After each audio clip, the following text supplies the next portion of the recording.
Hello বন্ধুরা, কেমন আছো সবাই?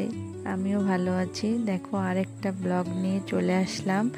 আশা করছি তোমাদের খুব ভালো লাগবে। দেখো, এটা ব্যাঙ্গালোরের ডে 2। আমরাও বেরিয়ে পড়েছি আবার ঘোরার উদ্দেশ্যে। দেখতে থাকো আজকে আমরা কোথায় যাই।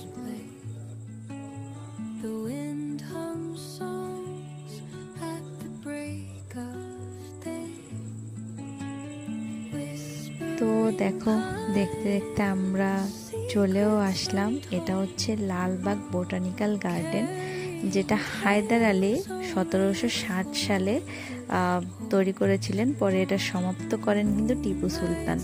এখানে প্রচুর এরিয়া, এখানে এত বড় এরিয়া যে আসলে ঘুরে শেষ করা যাবে না একদিনে। এটা 240 একর প্রায়। তো এখানে এই বোটানিক্যাল গার্ডেনে বিরল প্রজাতির গাছপালা আছে, ফুল আছে, গ্লাস হাউস আছে, বিশেষ করে যেটা তোমরা দেখতে পাবে আমার ভিডিওর মাধ্যমে। আর দেখো, এখানে এই পাহাড়ের মতন একটা জায়গা, কি সুন্দর, শহরটাও দেখা যায় এখান থেকে।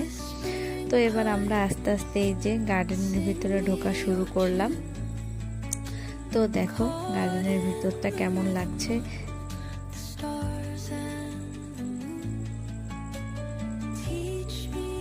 এই যে দেখো, এটা হচ্ছে গ্লাস হাউস, যেটার ভিতরে ফুলের সময় প্রচুর পরিমাণে ফুল দিয়ে এটা সাজানো হয়। আমরা যে টাইমে গিয়েছিলাম ও টাইমে আসলে ফুলের সিজন ছিল না, এই জন্য এটা সাজানো ছিল না। তো দেখো, আমরা এটা ঘোরা কমপ্লিট করলাম।